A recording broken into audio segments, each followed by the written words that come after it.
Territoire d'info, Cyril Viguier.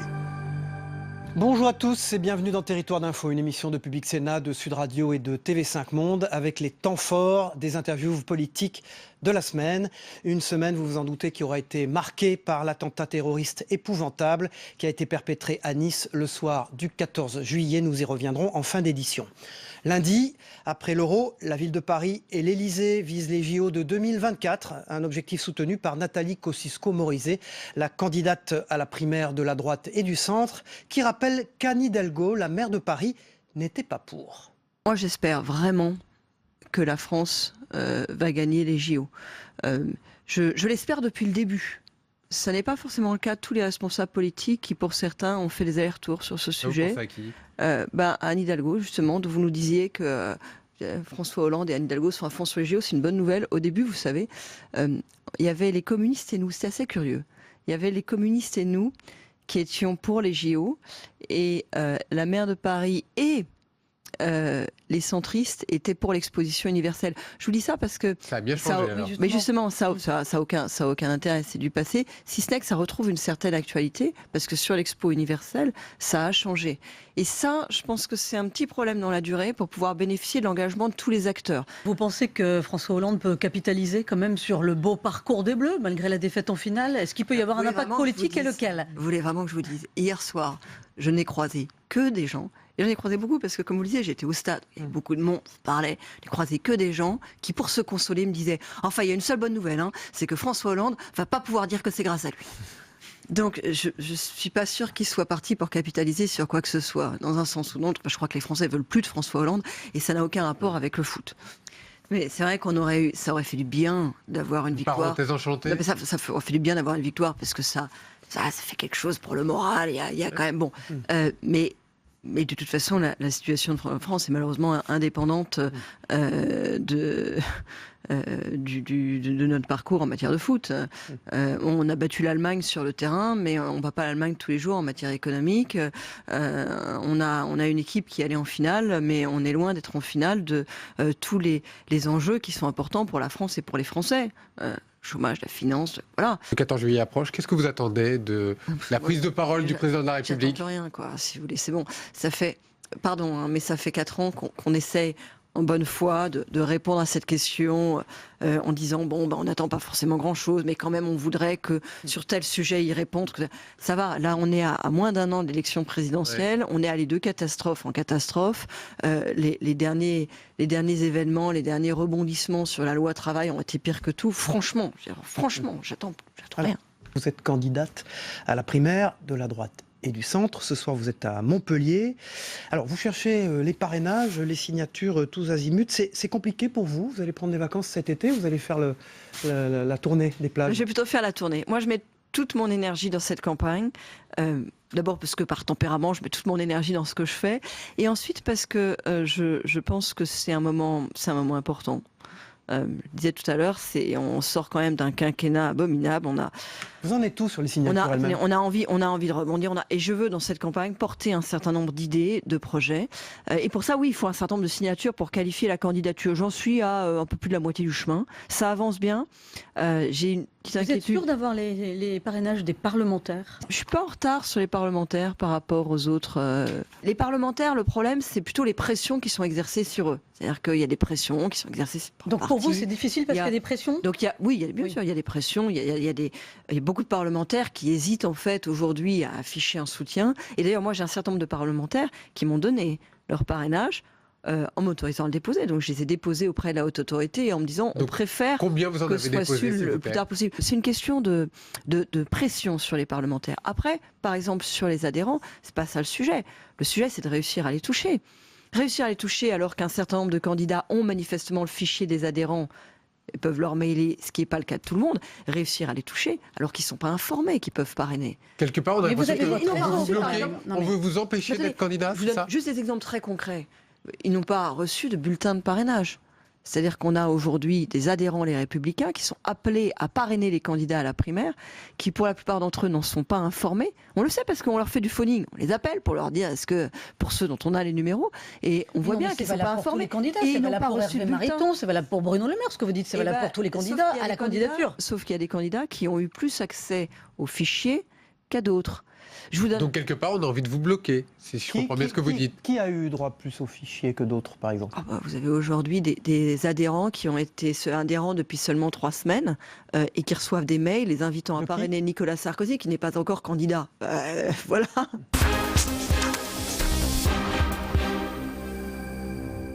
Mardi, Thierry Braillard, le secrétaire d'État au sport, dresse un bilan très positif de l'Euro 2016 avec un impact économique supérieur à ce qui était prévu selon lui. On n'a pas encore les chiffres précis. On avait une étude a priori qui estimait que le surplus économique amené par l'euro était évalué à 1,240 milliard d'euros pour les entreprises et l'État. Cette évaluation prenait en compte le fait que 40% des billets étaient vendus à l'étranger. Alors il se trouve qu'on sait déjà que 60% des billets ont été vendus à l'étranger. Ce qui veut dire qu'on a demandé une étude qui va bientôt nous être remise, mais qu'on peut s'attendre encore à un impact économique supérieur à ce qui était prévu. Mais, monsieur le ministre, l'euro, ça a rapporté au fond plus à l'UEFA ou à la France? Ça a énormément rapporté à la France. Il y a bien sûr le sonnant et le trébuchant, et je viens d'en parler, et puis il y a tout le reste, c'est-à-dire l'image du pays, le fait que la planète entière a vu que la France était un pays qui était capable d'organiser des grandes manifestations sportives, et puis qu'il y avait beaucoup de joie, beaucoup de rire, et que c'était un pays joyeux. Question sur les fan zones, Thierry Braillard. On a évalué à peu près à plus d'1 million de personnes qui se sont rendues dans les fan zones. Non, votre chiffre est erroné, c'est uniquement la fan zone de Paris. Celle de Paris, pardon, j'ai pas été assez précis. Qui a accueilli 1 200 000 personnes. C'est ça. On évalue à 4 millions de personnes dans les fan zones. Donc de toute façon, c'est beaucoup plus que dans les stades. Est-ce que c'est pour vous quelque chose de nouveau? Est-ce que vous allez en tirer les leçons pour les manifestations sportives à venir? Je pense évidemment, bien sûr, à Paris 2024, si évidemment Paris était retenu. Ça veut dire que le sport est en train de sortir des stades pour vraiment être dans la société. C'est une bonne nouvelle? Alors déjà, il ne vous a pas échappé que nombre de politiques, d'ailleurs sur le plateau de Public Sénat, nous avaient demandé de fermer les fan zones, de les annuler, que c'était un scandale de les ouvrir. Votre question est pertinente à l'aune du succès de les fan zones avec 4 millions de personnes. Je crois que les Français avaient envie de vivre collectivement l'aventure de l'euro. Fort de tous ces constats, qu'est-ce que vous préconisez pour les JO de 2024 alors? Est-ce qu'il va y avoir une couleur supplémentaire? Non, ce que je préconise déjà, c'est que c'était un test très important dans le cadre de la candidature de Paris 2024.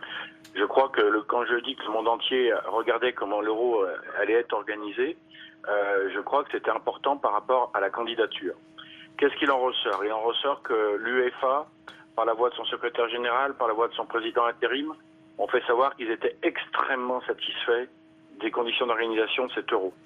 Que les joueurs, c'est quand même important, ont fait passer aussi de très nombreux messages pour leur satisfaction. Vous avez même vu qu'hier, l'équipe d'Allemagne s'était offert une page de publicité pour remercier la France de son hospitalité.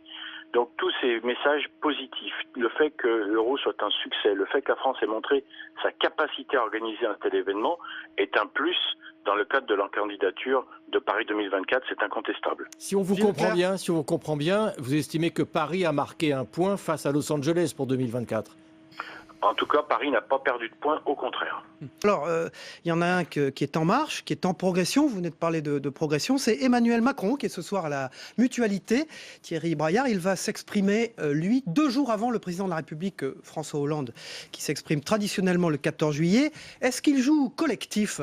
Vous êtes un expert de ça, comme on dit dans une équipe. Est-ce qu'il joue collectif, Emmanuel Macron? C'est vrai que votre question est pertinente parce qu'on a vu que si la France avait fait un bon euro sportivement, c'est qu'elle avait exprimé une force collective. Donc moi, je m'astreins à mon niveau d'essayer de marquer des buts avec un patron qui s'appelle François Hollande. Pour l'instant, Emmanuel Macron est dans l'équipe. Il a un talent infini et reconnu. Je ne l'ai pas vu vouloir marquer contre son camp.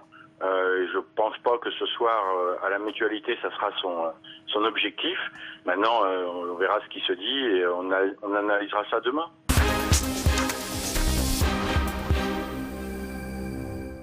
Mercredi, au lendemain du meeting d'Emmanuel Macron à la Mutualité, le président du groupe socialiste au Sénat, Didier Guillaume, a appelé le ministre de l'économie à clarifier sa position pour l'élection présidentielle de 2017.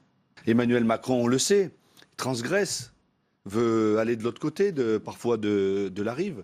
Je rappelle qu'Emmanuel Macron a été recruté par François Hollande pour être son collaborateur à l'Élysée. Il sait ce qu'il me doit, a dit François Hollande. Oui, il a été mis en place au gouvernement pour être un des ministres. Il sait ce qu'il doit au président de la République. Il doit tout. Il doit tout. Il y a 4 ans, il n'était pas dans la vie politique. Aujourd'hui, il l'est. J'en suis ravi parce qu'Emmanuel Macron a beaucoup de choses à faire valoir. Mais je voudrais simplement rappeler 2 choses. Moi, j'ai beaucoup écouté ce qui a été dit hier soir dans ce meeting. Pas un mot sur le bilan du gouvernement. Bilan pour lequel il a contribué comme collaborateur à l'Élysée et comme ministre. Pas un mot contre la droite. Pas un mot sur l'extrême droite. Peu de propositions. Et ton avis, il a fait le show hier soir. Hier soir, oui, je crois que c'était un show de communication plutôt bien fait, avec les prompteurs à la Obama, etc.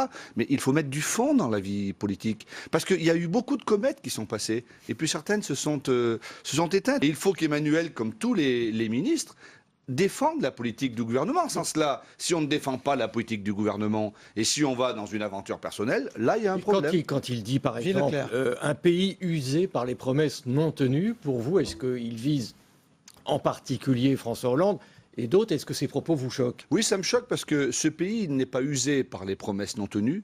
Il est fatigué des ambitions personnelles. Il faut que les choses soient claires à l'intérieur du gouvernement. Je pense qu'elles le seront rapidement. Il faut que Emmanuel... Ça veut dire quoi qu'elle le soit Il faut qu'Emmanuel clarifie sa position. La question, c'est quand quitte-t-il le gouvernement? Non, la question, c'est quand dit-il qu'il soutient François Hollande pour l'élection présidentielle? Mais est-ce qu'il n'est pas l'incarnation de la faiblesse de François Hollande?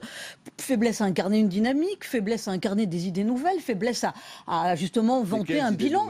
Mais on n'est pas là pour incarner des idées nouvelles. Enfin, qu'est-ce que c'est cette société où tous les jours, ça va vite, c'est le hamster qui tourne, et puis finalement on ne sait pas où on va. C'est pas toujours des idées nouvelles, c'est des fondamentaux. Moi, je dis à tous mes amis, à tous mes camarades et à toutes celles et tous ceux qui sont là parce que François Hollande les a désignés ou leur a permis d'être élus, rassemblons-nous. Il n'y a pas de place dans ce pays pour les aventures individuelles, ça n'a jamais marché. Il n'y a pas de place dans ce pays pour des sondages qui guideraient telle ou telle politique. Il n'y a pas de place dans ce pays pour tel ou tel organe de presse qui voudrait jouer l'explosion. Vous plaidez, Didier Guillaume, pour le rassemblement à gauche. Est-ce qu'une primaire à gauche, comme a priori c'est prévu au mois de janvier, est-ce que ça va contribuer à rassembler les gauches? Non, parce que moi j'aurais souhaité. Pourquoi j'avais évoqué le fait qu'il fallait une grande primaire large? Parce qu'un candidat de gauche unique emporte l'élection présidentielle. On sait qu'il y en aura 2, Jean-Luc Mélenchon et, je pense, François Hollande. Ça sera plus compliqué. Ça sera à nous de nous rassembler derrière le chef de l'État parce qu'il n'est pas candidat. Pour vous, il n'y a aucun doute, il va être candidat et vous le souhaitez. Pour moi, je le souhaite, je crois qu'il le sera, mais surtout, je pense qu'il faut qu'il le soit. La France est un pays qui compte en Europe. Et le tandem franco-allemand est un tandem qui compte. Moi, je veux dire des choses simples, parce que j'entends ce que me disent les gens, j'entends ce que me disent les Françaises et les Français, les Dromoises et les Dromois. Les Britanniques ont voté, pas de cadeau. Ils ont voulu quitter l'Europe, ils quittent l'Europe. Ils n'auront plus de députés européens, plus de commissaires européens, et ils prennent leurs responsabilités. Deuxième chose, l'Europe qui se construit devant nous. Et je ne dis pas c'est de la faute aux technocrates européens, parce que ce sont les chefs d'État et de gouvernement qui, depuis 30 ans, la construit cette Europe. Mais la ligne de cette Europe ne me convient pas. Mais François Hollande, François Hollande est au pouvoir depuis 4 ans. Qu'est-ce qu'il a fait concrètement pour cette Europe et quelle impulsion il faut qu'il donne désormais? Parce qu'on n'a pas vu grand-chose en 4 ans. Oui, mais ce que vous oubliez de dire, là encore, en allant très vite, c'est que les sociodémocrates sont minoritaires en Europe. Pour qu'une décision soit prise en Europe, il faut qu'elle soit majorité ou majorité qualifiée. Donc nous continuons à expliquer que l'Europe du libéralisme, l'Europe des travailleurs détachés, l'Europe de la directive Bolkestein, cette Europe-là, elle ne plaît plus aux Français, mais elle ne plaît plus aux Européens. Regardez l'Autriche, regardez le Royaume-Uni et dans tous les pays européens. S'il devait y avoir aujourd'hui un référendum, tous les peuples européens voterai. Donc elle ressemblerait à quoi l'Europe de Didier Guillaume, très brièvement? C'est une Europe intégrée. Une Europe où on assume les valeurs fondamentales que sont la solidarité, le développement économique. Et évidemment, il faut un gouvernement économique, de la défense. C'est pas la France qui doit faire tout cela. Et surtout, une Europe qui s'intéresse au peuple, pas aux banquiers. Et quand je vois, moi, que l'ancien responsable de la Commission européenne va dans la banque qui a ruiné le monde, Manuel Barroso, je me dis que franchement, cette Europe-là, avec ces gens-là, ce n'est définitivement pas la mienne.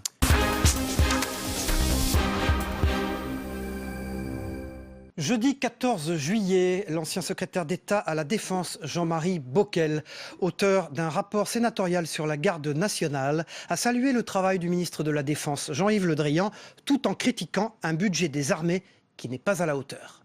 On a une armée qui est à la hauteur et avec des professionnels extraordinaires, courageux. On est certainement la seule armée du monde européen aujourd'hui à être en capacité de faire la guerre. On n'a pas un budget à la hauteur de l'enjeu. Il y a des efforts qui sont faits, au niveau d'ailleurs des commissions de la défense, que ce soit à l'Assemblée ou au Sénat, avec Jean-Pierre Raffarin, on se bat en permanence pour faire que ce budget ne soit pas rogné en permanence.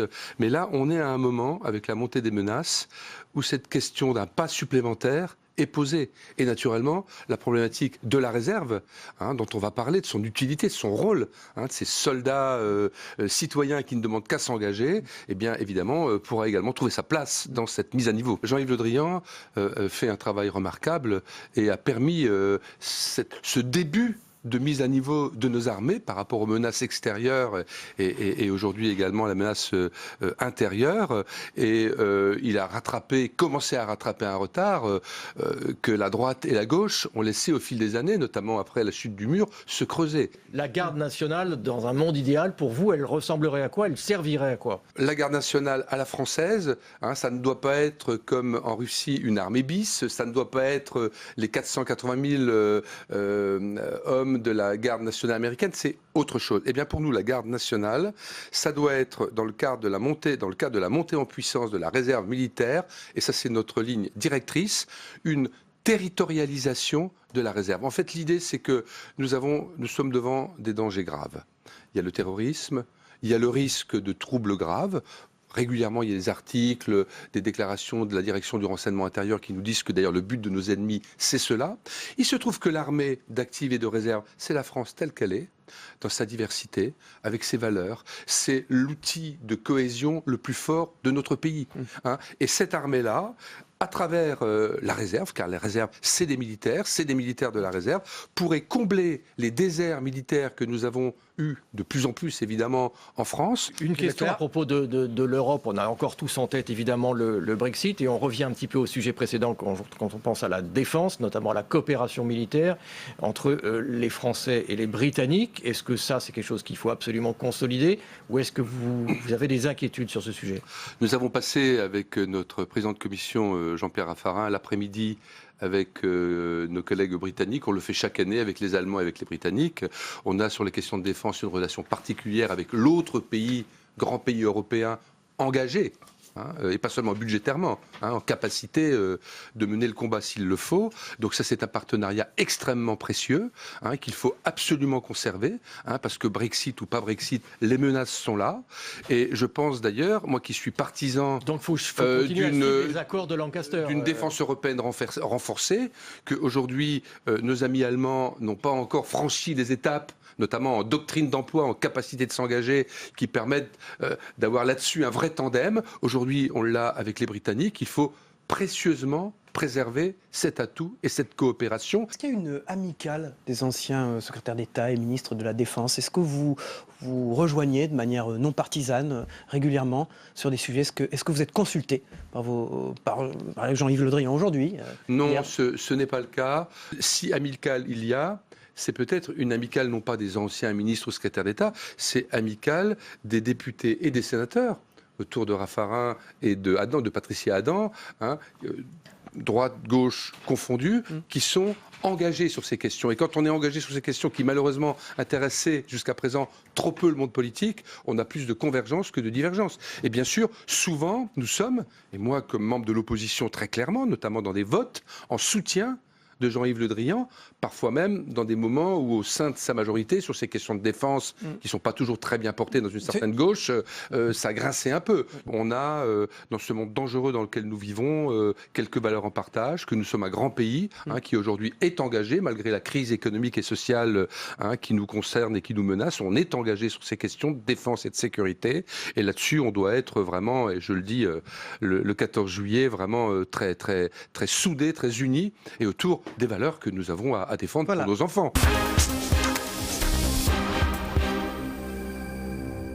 Vendredi matin, la France se réveille avec l'attentat terroriste perpétré à Nice la veille après le feu d'artifice du 14 juillet. David Cormand, le secrétaire national d'Europe Écologie Les Verts, qui était notre invité, réagit à l'annonce dans la nuit du président de la République, François Hollande, de prolonger l'état d'urgence, entre autres mesures. Nous avions été très majoritairement favorables au premier état d'urgence, puisqu'il y avait nécessité de trouver très vite les auteurs des attentats. Après, on voit bien que repousser de 3 mois, ça voudrait dire qu'on aura eu 1 an d'état d'urgence. Et hélas, on constate que l'état d'urgence ne permet pas d'empêcher le drame qu'on a vécu hier. Alors, le mouvement que vous dirigez, Europe Écologie Les Verts, dont vous avez pris le secrétariat général il y a quelques semaines maintenant, a voté entre abstention et contre la prolongation de l'état d'urgence la dernière fois en mai. La prolongation de ce même état d'urgence sera soumise au vote du Parlement la semaine prochaine, a indiqué le président de la République. Est-ce que les écologistes vont le voter ? Je pense que non. Delphine Girard. Oui, vous aviez dit que c'était un danger pour la République, cet état d'urgence. Vous confirmez cette position ? Oui, un état d'urgence pérenne met en danger ce qui est extrêmement précieux, ce sont nos libertés fondamentales. Et d'ailleurs, celles et ceux qui commettent et qui commanditent ce type d'attentat s'attaquent également à ces grandes valeurs qui font notre République. J'écoutais hier le président de la République, avant évidemment ces faits, qui disait lui-même qu'il fallait lever l'état d'urgence puisque de nouvelles lois permettaient d'agir contre le terrorisme. Ça, ce ne sont pas les écologistes qui le disent, c'est le président de la République hier en début d'après-midi. Encore une fois, vous savez, pour lutter contre ce qui est en train de se passer dans notre pays, ce n'est pas par des mesures d'exception, c'est par des mesures structurantes, d'analyse, de comprendre pourquoi des jeunes gens qui habitent et qui ont grandi dans notre pays peuvent avoir ce type d'attitude. Sauf que comprendre, ça suffit pas. Au bout d'un moment, il faut prendre des mesures. Quelles mesures ? Eh bien, première mesure, c'est que je pense qu'on parlait justement à Nice de la multiplication des caméras de vidéosurveillance. On a parlé également de la multiplication des surveillances de masse.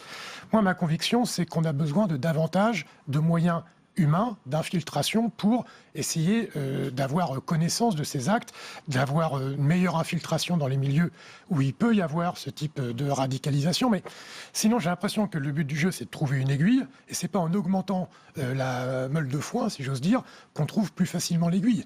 Au contraire. Et donc, ça fait très longtemps que les écologistes insistent davantage sur un travail humain plutôt que sur un travail de surveillance de masse. C'est également les résultats, les conclusions de la commission parlementaire du député Georges Fenech qui critique très sévèrement le renseignement en France. Un échec cruel du renseignement. On aurait pu éviter les attentats du Bataclan, a-t-il dit. Ça, c'est également une faute de moyens humains, selon vous ? Écoutez, moi, je ne suis pas un spécialiste de ces questions-là, mais ce que je constate, c'est que on pense que c'est la technologie qui va réussir à apporter des réponses à des motivations qui sont d'une part politiques, peut-être on en dira un mot, et qui sont très individuelles. Et donc je pense qu'on n'utilise pas forcément les bons outils par rapport à une situation qu'il faut comprendre de façon un peu fine. Le patron de la DGSI, Patrick Calvar, avait évoqué ce type d'attaque. Il y a seulement 2 jours, c'était à l'Assemblée nationale, ce type d'attaque avec une voiture folle ou avec des voitures piégées.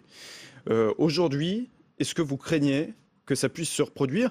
Et puis surtout, deuxième menace évoquée par Patrick Calvar, c'est le risque de guerre civile.